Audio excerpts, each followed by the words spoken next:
नमस्कार दोस्तों, मैं रोहन शर्मा स्वागत करता हूं आप सभी का आपके अपने चैनल ज्योतिषन वास्तु में। कैसे हैं आप सभी दोस्तों? आज हम बात करने वाले हैं 21 अक्टूबर 2020 को नवरात्रि के 5वें दिन के बारे में। आज नवरात्रि का 5वां दिन है। मां स्कंद माता की पूजा आज की जाती है। आज के दिन विशुद्ध चक्र में साधना की जाती है। जी हां, विशुद्ध चक्र में ध्यान साधना करने का बहुत फायदा मिलता है।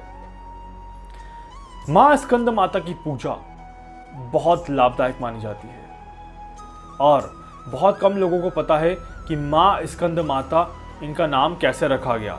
देखिए, भगवान शिव जी और पार्वती जी के एक पुत्र भगवान कार्तिकेय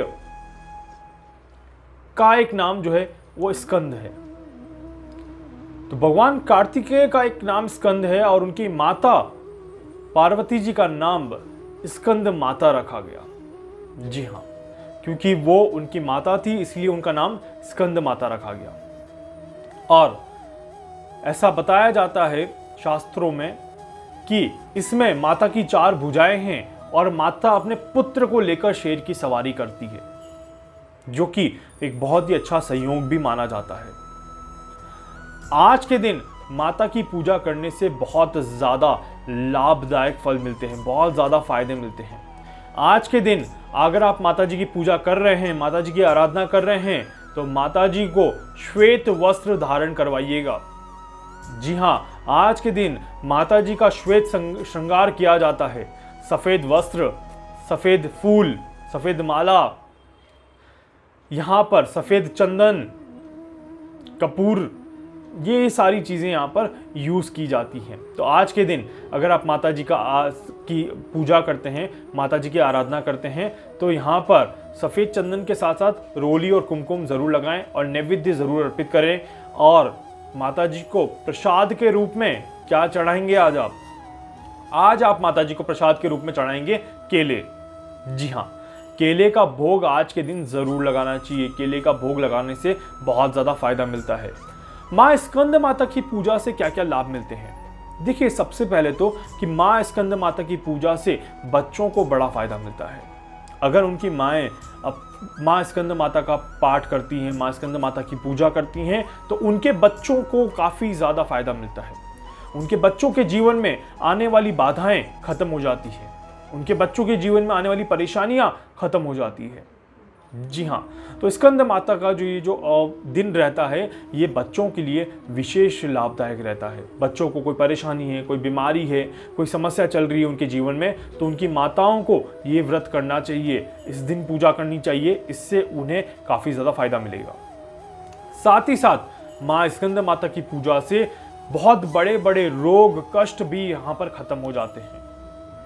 जी हाँ, और एक सुख की प्राप्ति होती है, एक आनंद की प्राप्ति होती है, एक सुकून की प्राप्ति होती है। तो माँ स्कंद माता की पूजा से सुख, आनंद, सुख, यश और सुकून की यहाँ पर प्राप्ति होती है।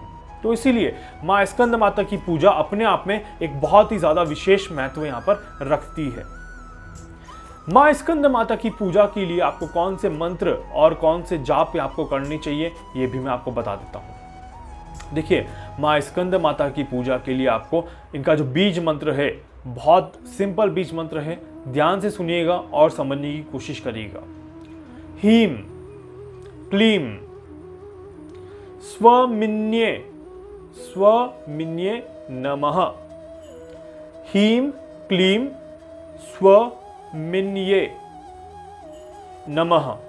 एक बार और बोल देता हूं, हीम क्लीम स्वमिन्ये नमः। इस मंत्र को आप बोलिएगा, ये इनका बीज मंत्र है। कम से कम 21 बार इस मंत्र को जरूर बोलिएगा।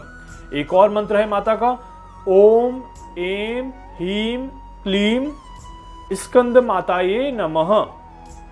ओम एम हीम क्लीम स्कंद माताये नमः। इस मंत्र का भी आप कम से कम 21 बार जाप करिएगा। इससे भी आपको बहुत ज़्यादा फायदा मिलेगा। और माता रानी का इस तरह से जाप करने से, इस तरह से पूजा करने से आप सभी के जीवन में ढेर सारी खुशियां आएंगी, ढेर सारे आपको सुख और समृद्धि यहाँ पर देखने को मिलेगी। साथ ही साथ विशुद्ध चक्र में ध्यान साधना देखिए, विशुद्ध चक्र में ध्यान साधना करने से काफ़ी ज़्यादा अच्छे परिणाम मिलते हैं और जैसे मैंने कहा, बड़े बड़े रुके हुए काम भी यहाँ पर जल्दी चल निकलते हैं, बड़े बड़े रोग, बड़े बड़े कष्ट यहाँ पर ख़त्म हो जाते हैं। तो इसीलिए आपको इस नवरात्रि में माता स्कंद माता की पूजा करनी चाहिए और अपने जीवन में खुशियों को लेके आना चाहिए। खासकर इस कोरोना काल में यहाँ पर स्कंद माता की पूजा काफ़ी ज़्यादा महत्व रखती है। तो इसीलिए इस दिन का पूरा फ़ायदा उठाइए, इस दिन को पूरा आप यूज़ करिए। बिल्कुल भी निराश होकर मत बैठिए और बिल्कुल भी परेशान होकर मत बैठिए। जितनी भी निराशा है, जितनी भी परेशानी है, वो सारी अपने जीवन से निकाल दीजिए, क्योंकि ज्योतिष के माध्यम से आप अपने जीवन की सारी परेशानियों को ख़त्म कर सकते हैं, आप अपने जीवन की सारी बाधाओं को ख़त्म कर सकते हैं और ज्योतिष के कुछ छोटे छोटे उपाय करके आप अपने जीवन को खुशनुमा बना सकते हैं। इस वीडियो को प्लीज़ लाइक करिएगा, शेयर करिएगा, ज़्यादा से ज़्यादा लोगों तक सब्सक्राइब पहुंचाइएगा और सभी को रिक्वेस्ट करिएगा कि वो सब्सक्राइब करें ताकि हम अपनी फैमिली को और भी ज़्यादा बड़ा कर पाएँ। इसके अलावा अगर आप मुझसे कुछ पूछना चाहते हैं, कुछ जानना चाहते हैं, अपनी कुंडली का एनालिसिस करवाना चाहते हैं तो आप मुझसे संपर्क कर सकते हैं। मैं पूरी कोशिश करूँगा आपकी हर संभव मदद यहाँ पर कर सकूँ। कुंडली एनालिसिस मैं पेड करता हूँ। एक और महत्वपूर्ण चीज़, काफ़ी लोगों को पता है जो मुझसे एनालिसिस लेते हैं कि मैं सिर्फ और सिर्फ फ़ोन पर ही एनालिसिस देता हूँ, मैं लिख के कुछ भी नहीं देता हूँ। इस बार मैं एक और नई चीज़ शुरू कर रहा हूँ। अगर आपको 2021 में जनवरी से लेके दिसंबर तक का अपना अगर हॉरोस्कोप लिखा हुआ चाहिए तो आप मुझसे संपर्क कर सकते हैं। मैं आपको 2021 में जनवरी से लेकर दिसंबर तक का एक महीने का हॉरोस्कोप लिख के दूंगा और साथ ही साथ रेमेडीज़ भी आपको दूंगा कि आपको किस महीने में कहाँ ध्यान रखना है और किस महीने में आपको क्या चीज़ यहाँ पर करनी है।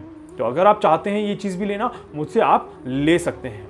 इसके अलावा अगर आपको कोई भी और जानकारी चाहिए, किसी और टॉपिक पे आप मुझे चाहते हैं कि मैं वीडियो बनाऊं, तो आप मेरे साथ जुड़ सकते हैं। आप मुझे लिख के भेज सकते हैं। इसी नंबर पे आप मुझे व्हाट्सएप पे या फिर कॉल पर मैसेज कर सकते हैं। मैं पूरी कोशिश करूंगा आपकी हर संभव मदद यहाँ पर कर सकूं। धन्यवाद।